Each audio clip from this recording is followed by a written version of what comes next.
It has been a crazy, 9 days since I last recorded. Prodigy came out early in France. We found out Strange New Worlds isn't going to be in our world until 2025. And Starfleet Academy apparently has the largest set ever for Star Trek. This is the Star Trek Void, where I try to fill in the gap between new episodes with little news, little information, and hopefully a bit of entertainment. And as per usual, I'm starting with birthdays, of which we have quite a bit. So, from Trek movies, happy birthday to Penny Johnson, Gerald, Cassidy Yates on Star Trek DS9. She also played Debarra, Worf's sister-in-law on Star Trek TNG, and these days can be found on the Orville as Dr. Claire Finn. She was also wonderfully evil on 24. And Star Trek Plus shares Jet Reno gets whatever snacks she wants today. Happy birthday to the real Fluff Notaro from Star Trek Discovery. This one from Trek Movie, we wish a very happy birthday to John Delancey, who played the omnipotent and mischievous Q on Star Trek TNG, Star Trek DS9, Star Trek Voyager, Star Trek Lower Decks, and Star Trek Picard. He also co-wrote the novel I.Q. with Peter David. What's your favorite Q moment? Please put your comments down below or go visit this post and let them know. Moving along again, Trek Movie wishes a happy birthday to Amanda Plummer, the villainous Vadic, in Season 3 of Star Trek Picard. Also appeared in Pulp Fiction, The Hunger Games, and The Fisher King. This one shared by Trek News. Join us wishing a very happy birthday to one Jessa, that's our Jess Bush, Christine Chappell on Strange New Worlds. Also celebrating a birthday since my last recording, this one shared by lettersforlegacy.org. Happy 93rd birthday to the iconic William Shatner. Your legacy continues to soar, Captain Kirk. Here's to many more adventures. Who's celebrating with the premiere of You Can Call Me Bill in theaters today? This one was posted last week, so the premiere's done. But let me know if you've already seen it and what did you think? TrekMovie.com shares this one, wishing a happy birthday to Robert O'Reilly, Galron on Star Trek TNG and Star Trek DS9. He landed the role by flaring his eyes in what would become a Galron trademark. He also played Kago Dar on Enterprise, a Dixon Hill character on TNG, and an accountant on DS9. He's also a fantastic guy to meet if you happen to see him at a convention. Give him a moment, have a chat with him. Super nice guy. And Ladies Who Trek shares a happy birthday to Orla Brady, who played the Romulan Laris in Star Trek Picard. The character was a former member of the Tal Shiar and later became Picard's love interest. This beautiful woman hailing from Ireland has been in many shows. Where else do you remember her from?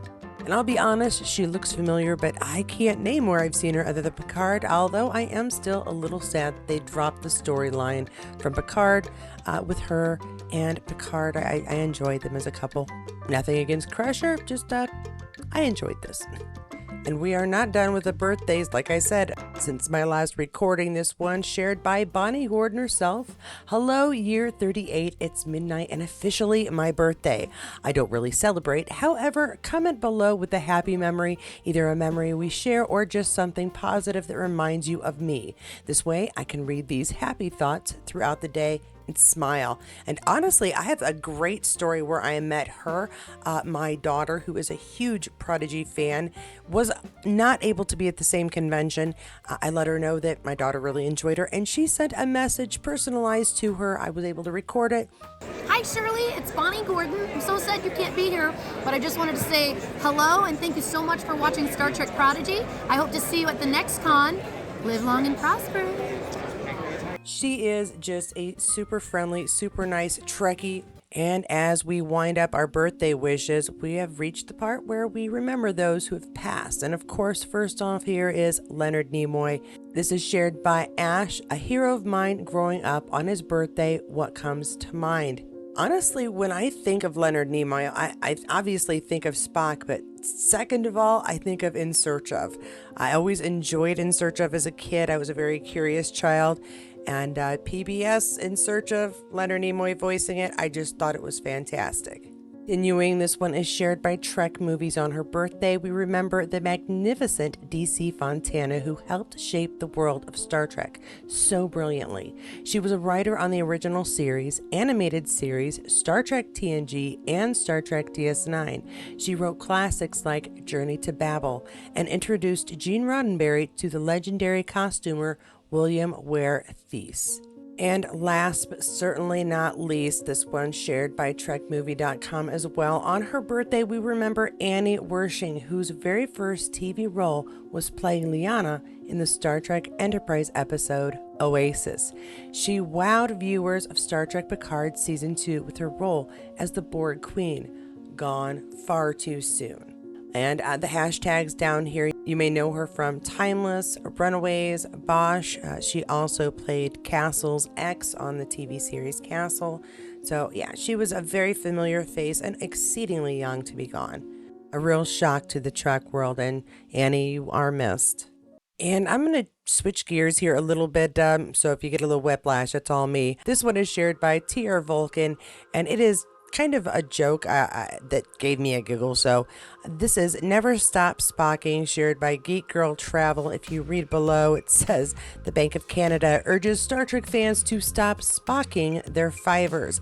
Now, I'm an American. I have no idea who this fella is supposed to be. I'm assuming somebody important in Canadian history or English history. I'm completely ignorant of Canadian money.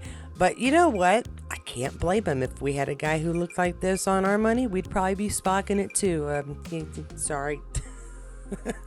And in fun and ridiculous news coming out of Star Trek this past week or so, on the 22nd, suddenly France had access to Star Trek Prodigy. They say that they announced it. They announced it once on a Facebook post geared towards children for their television network for children. And you can read here the apology or explanation, however you want to put it, translated. It says, France Television has in fact acquired the rights to season 1 and 2 of the series on French territory as part of its contract with Paramount. This is therefore not a leak, but rather a diffusion within a contractual framework. Our rights to go until 2028 without exclusivity. The series is available on Oku, the France Television's youth platform, and on France TV, a generalist platform, until the end of the rights. No linear broadcasts currently planned. Now, while France may have had the rights to do this, usually these releases are coordinated across countries. Sometimes one country will be allowed to release it beforehand, usually by a day, sometimes a week.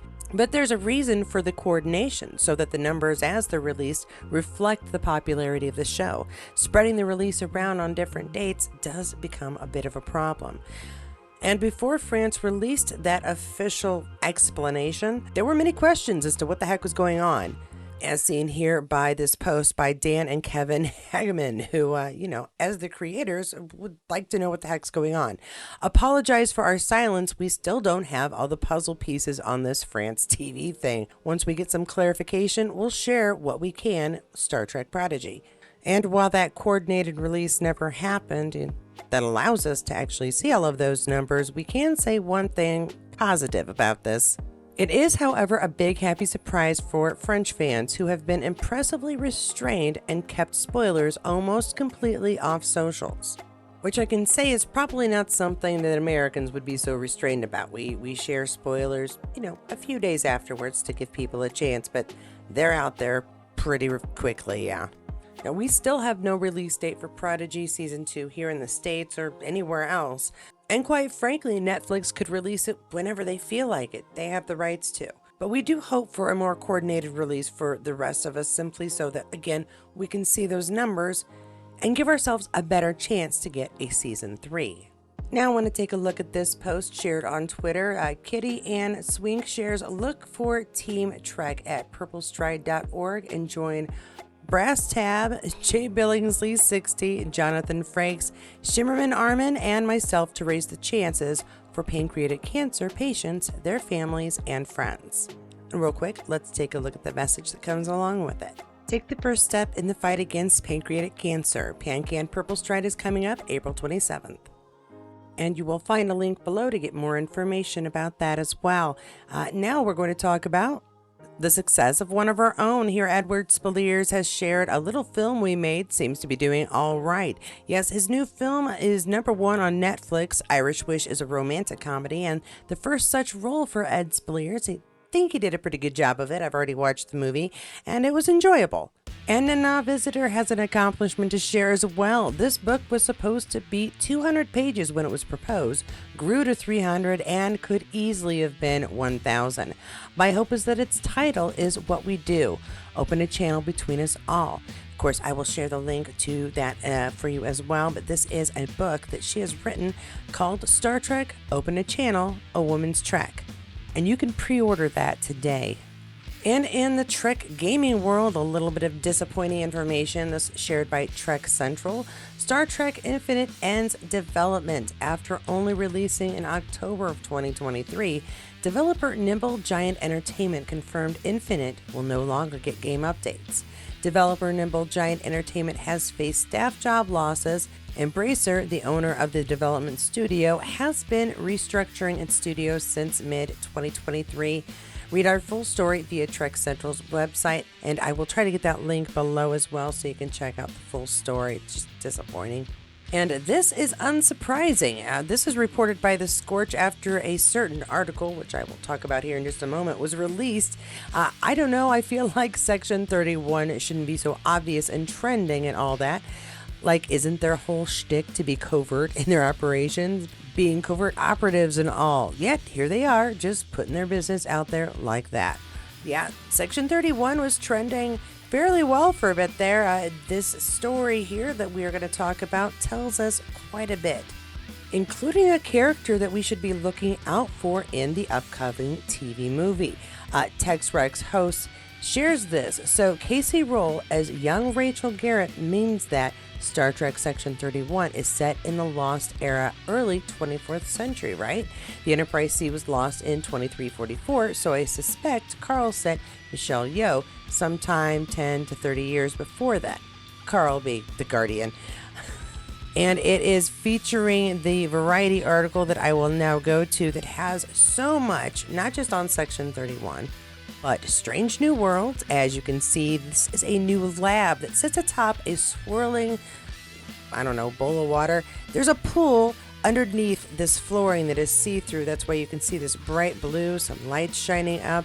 And this is the new lab for Season 3 on Strange New Worlds. But this isn't all.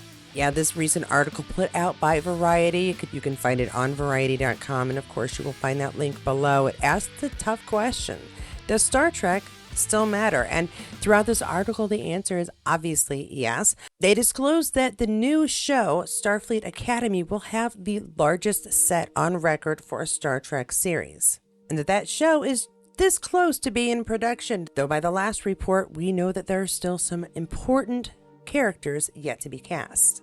Now, the start of this article is kind of a history lesson for Star Trek, and I am not going to bore you or myself with the going through of the entire history because, probably already know it.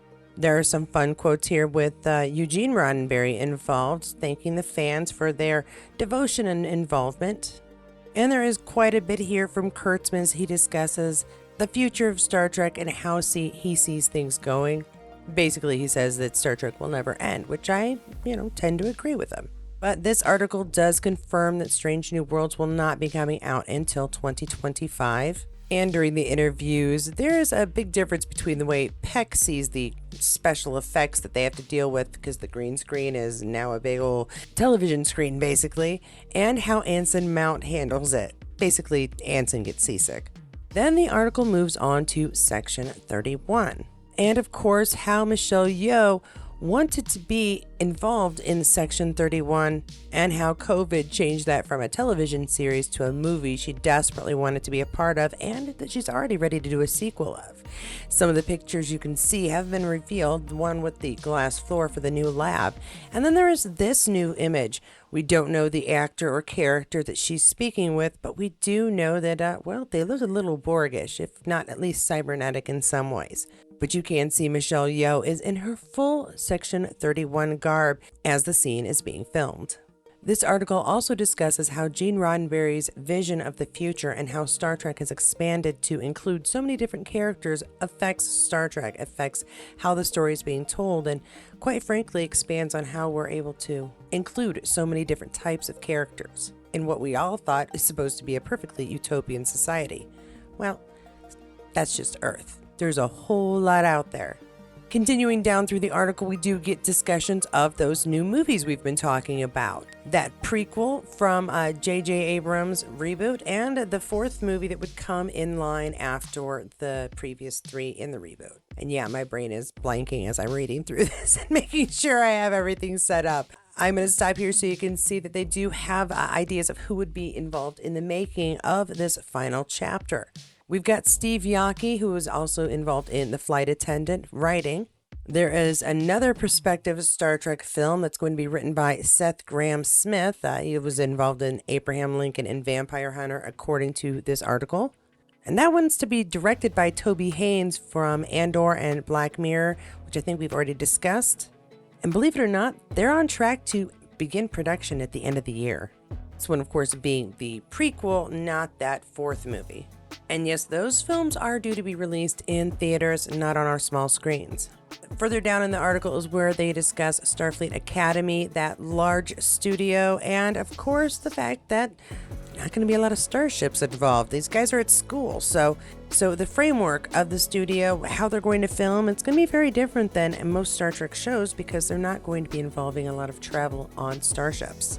Now, because Star Trek Academy is going to be geared towards teens, apparently this is going to give them, as he says, far more creative latitude while also dramatically reducing how much the show's target audience of tweens and teens need to know about Star Trek before watching. So what we're probably going to get are a lot of those Easter eggs that you and I would, see, understand, and have a giggle about, while not really putting off teenagers and kids who may not have seen the franchise at all yet. And in the case of Starfleet Academy, when it comes to troubles and problem solving, we can expect a lot more science-y talk and being introduced to concepts for the first time. This information really cheers up some of the writers, or at least one in particular. As for the future of Star Trek, Kurtzman says he's not about to stop, at least not until he falls out of love with it. The minute I fall out of love with it is the minute that it's not for me anymore. I'm not there yet, he says. To be able to build in this universe to tell stories that are fundamentally about optimism and better future at a time when the world seems to be falling apart, it's a really powerful place to live every day. Now I'm going to roll into a little bit of legacy chat, or actually talk about how my convention went. But before I do that, I do want to feature my artist of the week, and that is Michael Dismuke. Can't get enough of Todd Stashwick and Jerry Ryan's epic characters in Picard Season 3. My new story, Confirmation Bias, premieres in Star Trek Explorer magazine at number 11 and gets down and dirty with the rivalry between these two. Enjoy. So please check out this original story written by one of us, and that'll be available in the number 11 Star Trek Explorer magazine. Now here you can see Todd. He was last weekend enjoying Gary Con and did share quite a few posts. Here is a perfect one though, where you could just see him chilling out with fans who are playing the game. Fans of the game. I don't know if they're even Star Trek fans. Here's a Gary Con photo dump of Dungeons and Dragons shenanigans and fantastic folk to run a game of Errol Otis. Plus some high seas madness playing Pirates Borg thanks to Luke at Limonthron. And quite frankly, I'm not sure I understood any of that last sentence, but I'm glad he had a good time because while he was busy playing games, I was at Indiana ComicCon trying to gather as many signatures as I could, and I want to thank all of you who helped donate a bit to get me there. I do have some leftover hats and shirts that next week I believe I will be announcing how I'll be giving those away to those who donated. I so appreciate each and every one of you. So if you do want to have your own hat or your own shirt, please stay tuned next week so you can get your chance to get yours. I may just do a first come, first serve situation. So yeah, listen up, watch for my posts, and get your hat or t-shirt. I do want to say that I was able to get over 100 signatures, 100 of them, I should say, on Saturday. Will Wheaton is one of our signers. I was so excited, and he is thrilled again to see that we are going to try and get Legacy on, he'd be happy to join us. And he gave me some really good information about Legacy and what's going on behind the scenes. And then he swore me to secrecy. Yes, I have information. I have information and I cannot share it with you, and I'm so sorry. But I will say this. If we continue to keep being loud for Star Trek Legacy and Captain 7, it is extremely more likely than if we suddenly got quiet. Fan involvement is key right now, especially as Paramount's future is on the line and unsure. So if we want to make sure that those who end up in charge of our beloved Star Trek honor our wish to create a series that continues in the timeline of Star Trek TNG, Star Trek Deep Space Nine, Star Trek Voyager, and Star Trek Picard, then we do need to continue to post on social media. We do need to continue to spread the word that Star Trek Legacy is a possibility. And for those of you who have not yet done it, we need to send in our very own letter requesting that Mr. Tom Ryan ensure that Paramount Plus creates this television series, that it is head up by Terry Matalas, and that it honors the legacy of Star Trek. Now, a couple of notes before I go. Last week, I reported that this wonderful intro for Legacy was created by Joshua Reeves from beginning to end. That was my understanding, and it was completely on me, this mistake, but Joshua contacted me to let me know that the bit where Legacy, the word, shows up, that was actually created by Scorch1701, and I do believe I actually did see it before, but I'll be honest, I've seen so many of these that it does get kind of jumbled. I still hold my previous statement. This is by far the best created opening sequence made by one of the fans. It's my favorite so far. But I did want to, one, make sure that the Scorch got credit for their work, and two, didn't want to make it sound like Josh had been trying to take credit, because he wasn't. It was my misunderstanding. Thank you, everyone, all fans who have put in the time and effort to create something original to spread the word about the love of this series and the possibility of this series. My other note is going to be that my group, Letters for Legacy, and it's not my group, it's just one that I belong to, but the group Letters for Legacy would like to do a live chat. Please, if you would like to hear what our mission has been, how we've grown, what we plan to do next, how we're going to try to ensure that Star Trek Legacy ends up on our screens, watch for a notification that this will be happening.